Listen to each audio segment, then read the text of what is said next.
Hello and welcome back to Talk of the Townsends. I'm Benedict Townsend. And I'm Hannah Townsend. And I'm Gemma Collins. You look nice in that blue shirt. Thank you very much. For audio listeners, Benedict is in a blue shirt. The audio description, he is wearing a blue shirt. So much hair on these mics, as always. It's really horrid. Hannah really sheds.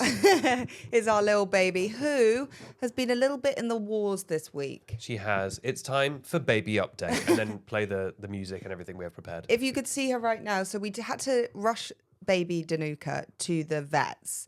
And she loves... This is our cat, by the way. Yeah, Suki Townsend, as she's best known.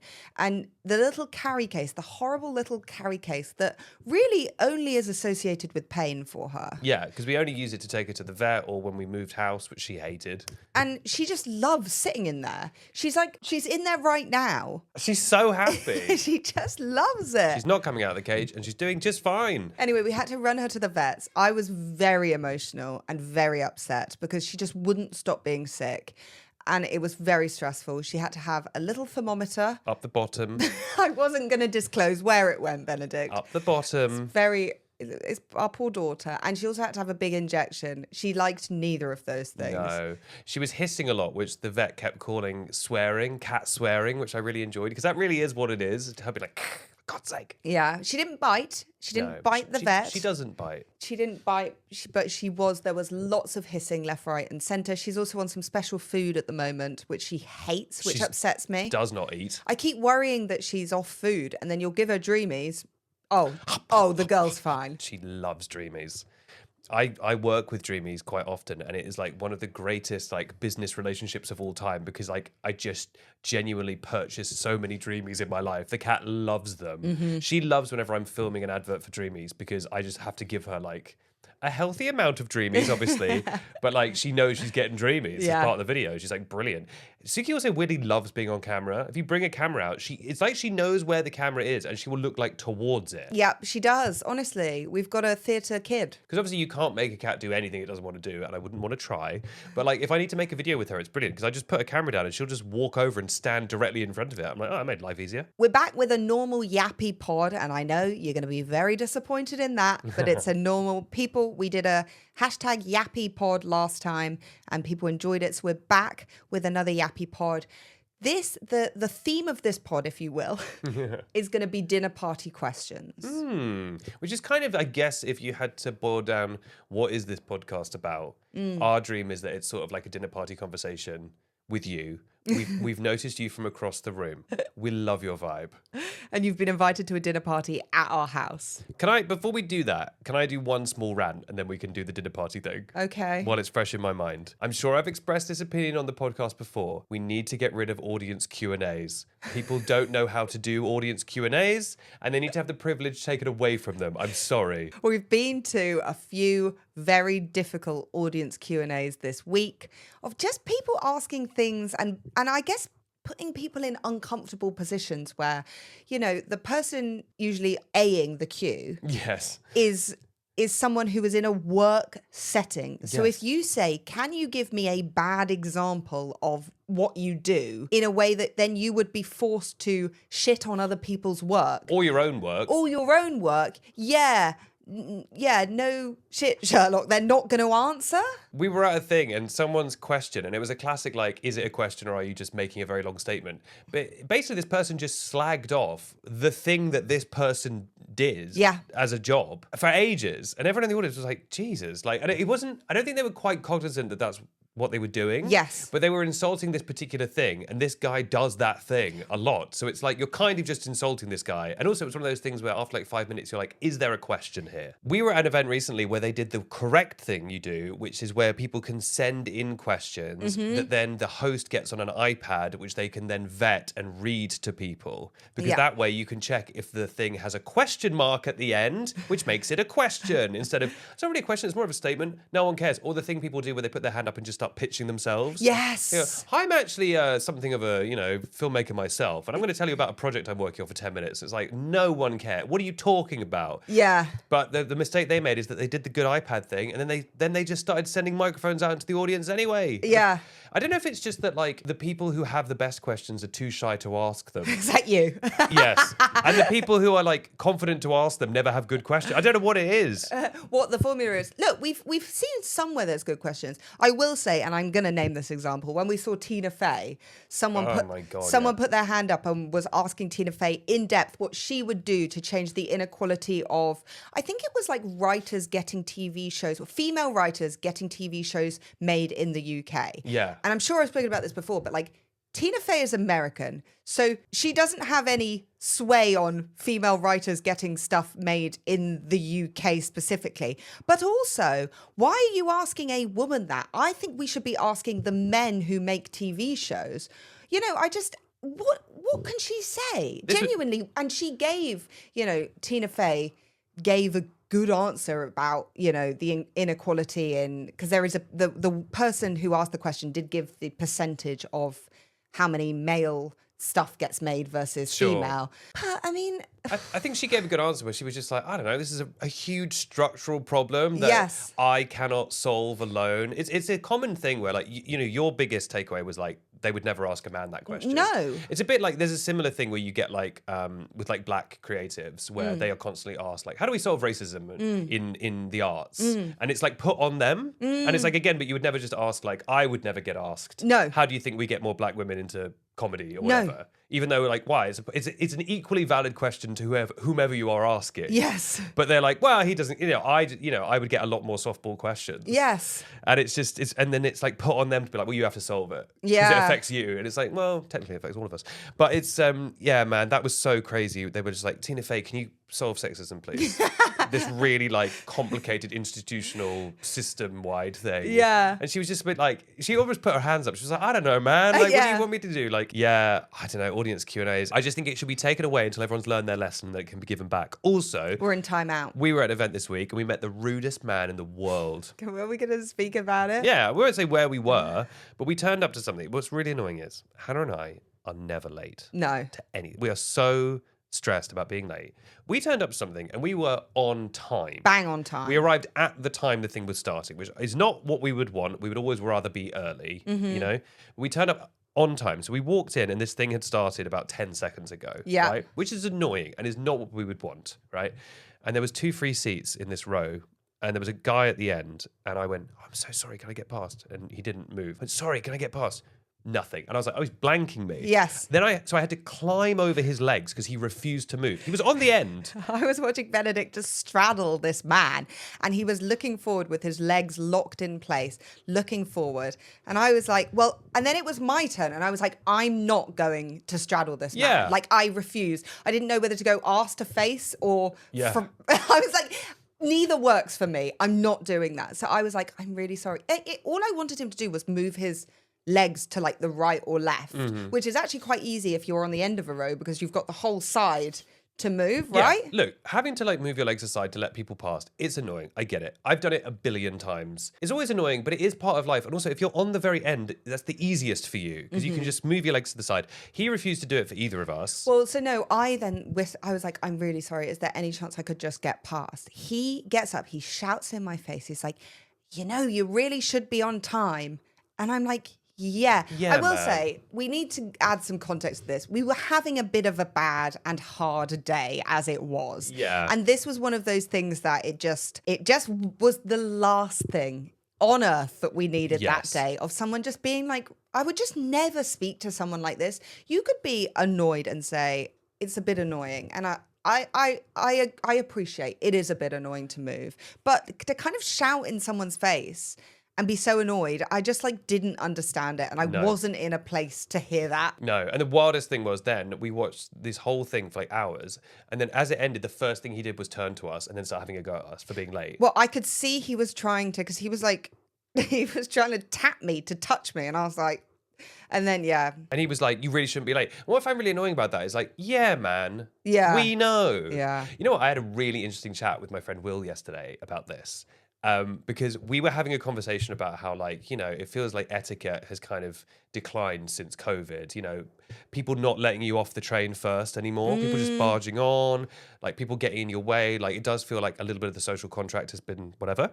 And then we were talking about that. We were like, I know everything sucks these days. Everyone's so rude. And then I told him this story, and I was like, and we were like a minute late, and this guy wouldn't let us past. And he made a really good point of like, but maybe his brain was locked in that mentality of like, no one has manners anymore. And maybe for him, that was the final straw of like, people just turn up late because they don't give a damn. Yeah. And it was interesting to me because it was an example of how you actually shouldn't allow yourself to become locked into narratives because not everything fits into a neat narrative. Yeah. He might have been thinking, bloody hell, yet another rude member of the public who's selfishly turned up late because they don't care and da-da-da, which isn't true. No. Because everyone's going through their specific lives Yeah. with specific context. We had just run from another place. We didn't want to be late. Yeah. It was also the one time in my goddamn life I've been late to something and someone yelled at me. It was really annoying.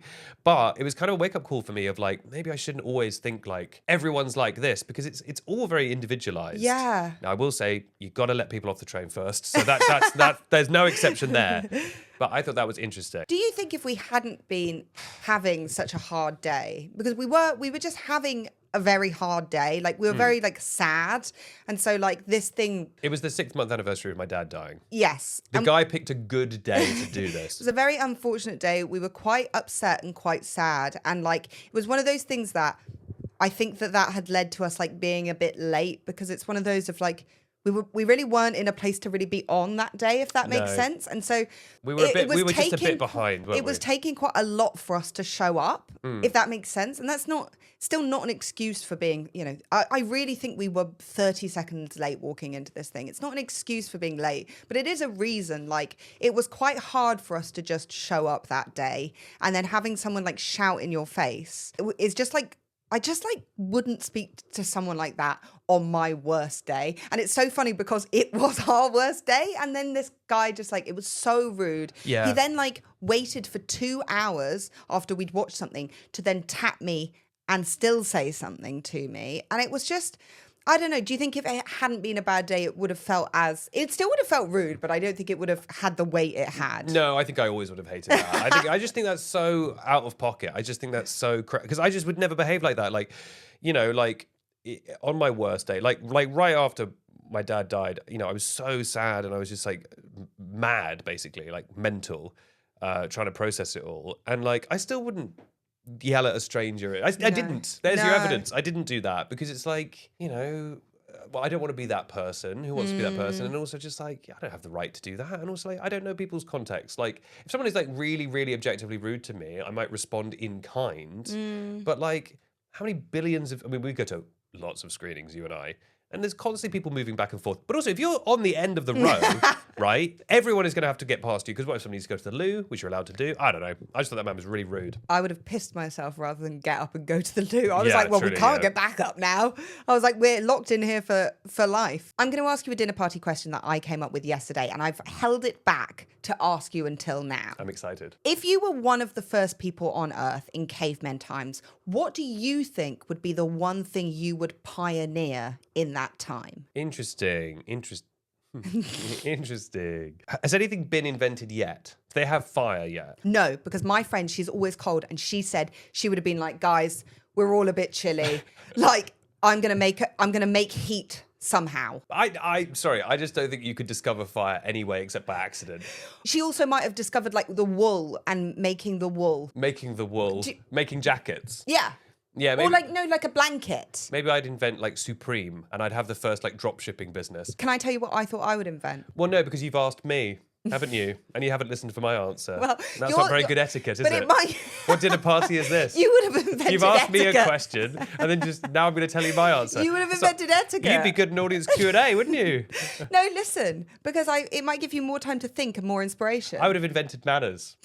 That's what I would have invented. You would have invented pleases and thank yous. Yes, I would have. What would you invent, love? I think I would have invented weddings. Why are you laughing? Look, we'll shit outdoors, but at least there's a wedding to look forward to. I could imagine being like, Sarah and David are just really getting on. What if we all got together? You brought a hog, and it wouldn't be like weddings, and I wouldn't be like she should wear white. But I imagine being like, look, it's been a bit boring around here. Like we could all kind of pitch in and like have a little thing, and it would have been the sense of weddings. Just because I like a celebration and a party, I imagine I would have been like pioneering like a little wedding. I mean, I do think that is probably one of the like oldest human concepts is like bonding ceremonies. I feel like almost every culture has some concept of like you two are combined into life partners. But I think I would have been the one who'd been like, you're the one who's like, we need a DJ. We need a who's the maid of honor. That, or like, I love a game. I invent little games like this. Like, I think I might have like pioneered like Wink Murder or something. Like Boggle.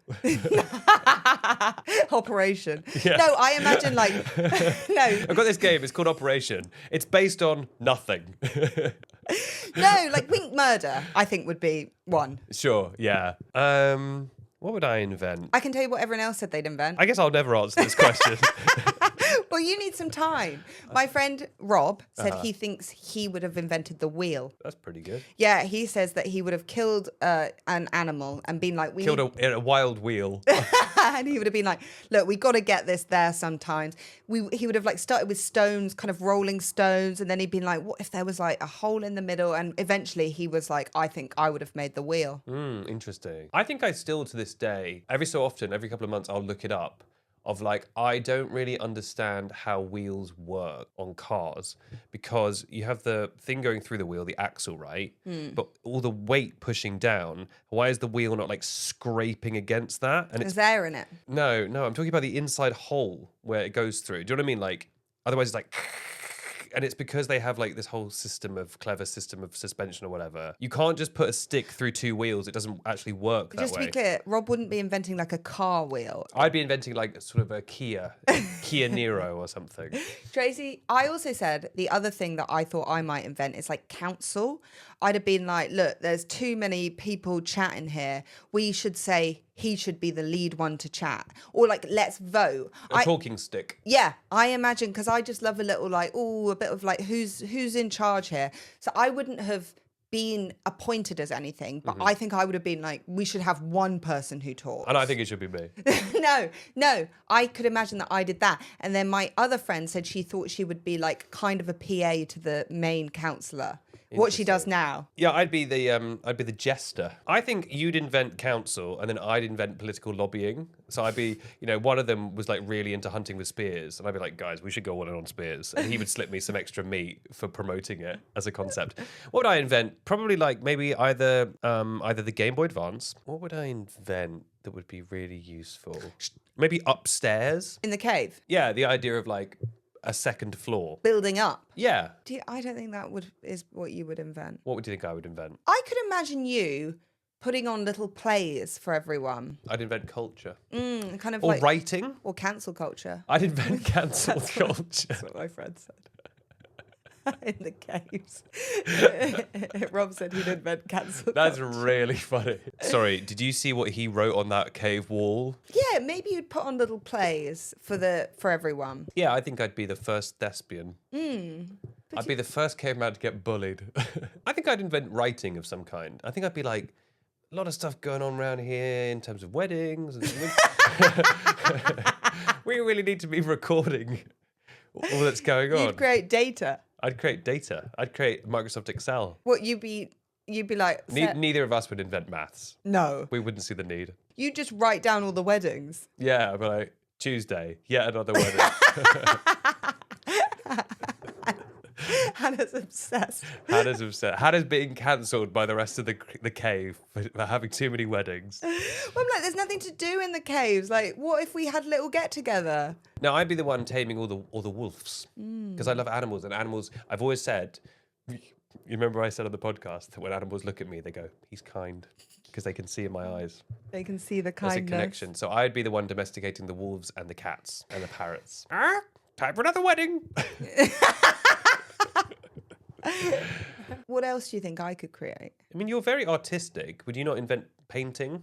Maybe. Or paper? No, I wouldn't be inventing paper. Okay. Well, I don't think I've got the mindle of that. The mindle. I I haven't got the mindle of that. I'd be like, we're happy drawing on the cave. Like sometimes I do think like I'm happy drawing pics on the cave. I wouldn't think. You're all in on the cave as a concept. Well, that's where we live because Trace was. I'd invent a pillow. Oh yeah. Because something about me is I like to be comfy. I'd be stuffing leaves into like a big animal carcass. And Yes. I'd be like, I've invented pillow. Nice. Yeah, I could actually see that to you. I could see that to you. And there'd be the first, like, To me, to you. I'd invent the Chuckle Brothers. There would be the first caveman murder because someone would really want my pillow. Yeah, I can imagine. That's the kind of thing they were killing each other. And I'd invent the funeral. You would. I'd be like, we should do a little ceremony for this. And Imagine- you'd be there recording it. A wedding but sad. Second dinner party question. Can we do, what's the thing where if you pull the lever? The trolley problem. Yeah, I right. love that. I knew what you meant just by that. Okay. Shall we solve the trolley problem right now? Let's do it. Do you know what the trolley problem is? Yes. Okay. Describe it to me. If I'm correct, the trolley problem is when a train is going towards a track, 3 people are down or 1 person is down. You can choose whether you pull a lever and only kill 1 person or leave the train running and it'll kill 3. Yes. And it's the question of, are 3 lives worth more than 1 life? Or it's the question of, am I going to be liable? Oh. Not liable, but like, I never really thought about that. I've done something bad. But then it also, have you not done something bad by omission if you don't pull the lever? I should No, say? because people die either way. But I've made a choice to kill. Yes, but you've made a choice. If you spare the 3 people, you've technically saved 3 lives. This is why it's something. This is why it's not called the trolley great time. It's called the trolley problem. What would you do? I probably would just kill the 1 person. Yeah. Well, I haven't got much choice, have I? It's bad or bad. But you've done something to impact. I would go, look, I killed the 1 person, but I would say out loud, I just want to say I don't think their life was worth less. Just for the record. Or I'd throw a penny on the track, derail it. But is it because I've made a choice? Is that what you're saying? You've made the choice. I think that's where the issue lies for me. I think I would let the train go. But that's also a choice. I might call I love out. that we're just fully doing the trolley problem. I might call out and say, Talk of the trolley? do you consider yourself good people? Just to get How much time do you think you have? just to get a sense of like, are these good people? Are these 3 people good people? I mean, what if this 1 person's a really good person? But what if there's 1 really good person sandwiched between 2 bastards? I don't know if I would pull the lever. Because I would say that is fate. I'm impacting fate by pulling the lever. It's not fate because someone set that up. And who set that trolley up? But someone set it up to kill 3 people. That is what is happening. If I interfere, I'm meddling. We shouldn't meddle. You can meddle with people's bad plans. But if we didn't meddle with people's bad plans, the Joker would have won time and time again. What do you think the right answer is? I don't think there is a right answer. That's kind of why it's a problem. If it was happening so fast, I think I would take too long to make the decision and the 3 people would die. And then afterwards, I would think I probably should have pulled that lever. I think no matter what you do, you've got regrets. I do think I'm more decisive than you. How do you feel about that? Probably. But I think that I might have lesser regret if I was the person who did it. I've done something. If I've not done anything. But there's 3 people dead. And one of them was going to grow up to be Albert Einstein. There's 3 people on the track. Or there's Suki tied to the other. I would be on my hands and knees personally strangling all those 3 people before the trolley even got close. And I'd say, you can run that trolley again over their corpses if it will mean my little Suki baby is safe. Thank you. Can we revive one of my all-time favourite things we ever talked about on the podcast, which I think we talked about it so long ago now that I feel like we can bring it back, which is that everyone is either fun or funny. Yes. Because this is a thing that really breaks people's brains and has the potential to make or break a night. Because once you start the conversation, people get deep into it. People are either fun or they are funny. And in a couple, there's usually 1 of each. There can't be 2 of 2. No. And the thing about me is, I'm not fun. It is something that once you bring it up in a dinner party, people are like looking at their partner being like, well, which one are you and which one am I? The problem is that one of them is clearly better. Like, no one wants to be fun. When we spoke about this last time, a lot of people said being fun is the better one. Because who do you want on a night out? Someone who's fun. Someone who's cracking jokes every 2 minutes. Sounds like the best person ever. To be clear, like, because you can have people who are fun without being funny. Absolutely. They have great energy. They're interesting. They can save a night. And then you can have people who are funny without being fun. Do you know what I mean? Like they're very funny and I would say witty. most people are funny without being fun. But it's you can. I think there are a lot of people, and I think actually a lot of comedians fall into this. Yes. Of they're funny, but they're not fun. Yeah, Like they're very good at writing jokes and performing jokes, but actually they're a bit of a drag if you hang out with them. absolutely. And let's start naming names. When we first spoke about this, we thought everyone would want to be funny. And I don't think that's the case. I think people want to be known as a good time. That being said, I do think that you are fun and funny, Because that's the thing, you can't be both. and yet you are. And I would say that you are. You are fun and funny, though. Thank you. This is what happened last time. It just devolved into us complimenting each other. I think you are. You're great on a night out. Thank you. And you are funny. Thank you. I try. But if we had to pigeonhole one of us into one. I think if I had to pigeonhole, I would be the funny one. You'd be the fun one. Yeah, I agree. Because you're really known for being fun, and being funny is all I have. It's all I got. That and do you know what Hyrox stands for? Yes. What does it stand for? Hydro? No. Okay, no, I don't know then. Apparently, it stands for hybrid rock star. Ooh. Someone told me that yesterday that it stands for, I think, hybrid rock stars. And I took a little bit of psychic damage when I heard that. Look, nothing against Hyrox, because we know loads of people who've done it. Yeah. And it seems to be really fun. Hybrid Rockstar is one of the lamest names I've ever heard in my life. I agree. And I actually like Hyrox. I like the community aspect of it. I think it's good to get out there and move your body. If you don't know what it is, it's sort of, is it a competition? It's like an I thought you were indoor... going to say, is it a cult? And I was like, kind of. Kind of, in the way CrossFit is. It's like an indoor fitness competition. Yeah, that where I you guess just is- train for it and like, it's like burpees and... It's good though. I feel like sometimes it's good to just have an end point Yeah. for hobbies. Yeah, and for training, because otherwise you can just train endlessly and just be like, what for? Yeah. It's like how a marathon is great because it's like you can work towards that as a runner or a half marathon or whatever. Whereas like when it comes to fitness, if you're just really good at throwing a medicine ball, but how are you going to win at that? And Hyrox gives you that chance. It gives you a chance to take your shirt off in front of people. We broke the habit of Lifetime and saw a movie this week. Ooh. We saw Lee Cronin's The Mummy, which I feel like has already become a bit of a meme. Because everyone's like, Lee Cronin? Lee Cronin, he did Evil Dead Rise, which we really enjoyed.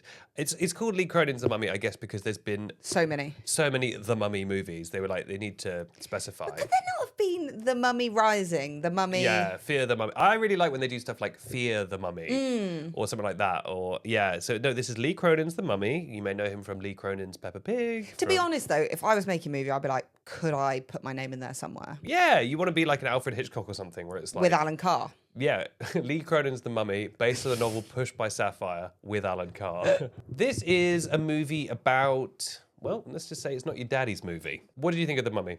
Sorry, Lee Cronin's The Mummy. Thank you. Please use it by its full name. Yes. Yeah, I thought it was all right. It was one of those where it was a real attack of the senses. Everything was happening all of the time at once, which I maybe found a little bit overwhelming. I think the cinema we saw it in was particularly loud. Yes. Because we've seen stuff at that cinema before, and it's like, not sound like an old man, but it's really loud. But And it's a loud movie anyway. But I know people who saw it and loved it being an attack on the senses. Because it really is. It's like visually kind of an attack on the senses. Soundly. It's an interesting kind of horror movie because it's not, I didn't find it scary, but it is very like gory and visceral. Yes. And I think it really succeeds at that. Yes. Like, I don't think it's trying to, I guess it's trying to be a bit scary, but like a movie like Hereditary, like it still scares me. That's such a scary movie. Whereas this is more like you kind of gore fest kind of horror movie. And I do think like that's what it's trying to be and that's what it is. And so I can't really fault it. It's maybe too long. Yeah, maybe a smidge too long. And I think it had some fun ideas. I don't want to quite reveal what they are because I don't want to give proper spoilers. But I think there were some fun ideas there with on the take of the mummy. Yes. If I had been young, at that age where, you know, you either watch something at home or you can kind of get into a slightly older movie, I think I would have really enjoyed going to see it with a group of friends. Yeah. And kind of all being like, like I think for like shock value, I think I've almost just seen too much at this stage. There was stuff that I literally had to turn away from the Yes. screen because I was like, that's so gnarly, that's so gross, which is, you know, a good sign. It maybe got a bit overwhelmingly gross for me by the end, but yeah, I mean, there's a few funny little things, like at the beginning, the little girl who may or may not become Lee Cronin's The Mummy, she's they live in Egypt, and she's wearing a Girl Scout uniform, and it says like Cairo Girl Scouts, and it just looks like an American Girl Scout uniform, and I'm like, okay. And she's learning Morse code with her dad, and it's one of those like, I wonder if this will come back later things, and like it actually does, and it's quite funny because when they bring home Lee Cronin's The Mummy, it's this little girl Katie. It's not a spoiler. This is all in the trailer. This girl becomes the mummy basically, and this girl sucks. And obviously they love her because it's her daughter. Their daughter, but she is being real spooky, and all the way through they're like, we have to save Katie, and I'm like, throw Katie in a quarry. Katie Katie sucks. She's so mean because of course she's become Lee Cronin's The Mummy. If you don't deserve me at my best before I become Lee Cronin's The Mummy, you don't deserve me at my worst when I've become Lee Cronin's The Mummy. I don't know if the film was trying to present that as a twist. What? That the little girl is the mummy, because the poster is her as the mummy. Yeah, I don't think it was a twist. Oh, okay. Because all the like marketing is like, what happened to Katie? And it's like, well, clearly she's become Lee Cronin's the mummy. But I guess how? Yeah. I actually really enjoyed the beginning bit with I really her playing at the bottom of the garden. Yeah. I actually found that quite scary, and I enjoyed that bit. It's a well shot movie. Yeah. It looks nice. The whole beginning part of the movie is in Egypt, classic mummy, and then they go to their family home in America. And then I had this slightly sinking feeling because I was like, oh, the whole movie is going to be them in this house, and it is just going to be another horror movie about people in a spooky house. I was like, I wish it had been a bit more Egypty, but I guess the budget. It's expensive. It looked like they really were in Egypt. Yeah. I could be wrong. But yeah, I mean, what did you give it on Letterboxd? 3. I gave it 3.5. Or maybe 3.5. Yeah, for me it was like, it was good, but I guess we like maybe a slightly different take on a horror movie these days. Oh, Weapons, 28 years later. Yeah. This was very much a like standard with a slight twist horror movie. It was also, it's a gross gore horror movie. But young me was very into stuff like this. And Yeah, I me don't know too. whether my taste has just kind of developed, or I'm slightly into like, you know, like, I mean, not the Parasite's a horror movie, but it's got a bit more for me there. Yeah. That I enjoy. Yeah, well, there's a bit more like subtext and Meat. Meat, yeah. This film is kind of, I was going to say didn't need to be a bit more camp, but it kind of did have a bit of camp humor. Like there's a lot of like dark, gross humor in it. Yeah. Well, that's it for Lee Cronin's The Mummy. It's one of those ones where like, I did enjoy it. I think it's just, if you're looking for that kind of movie, I think it's very successful at that. It's just not my personal favorite kind of movie. Yeah. But I can't really fault it. Yeah. Because it is doing exactly what it sets out to do, which is to inform you that sometimes Lee Cronin's The Mummy is in a movie.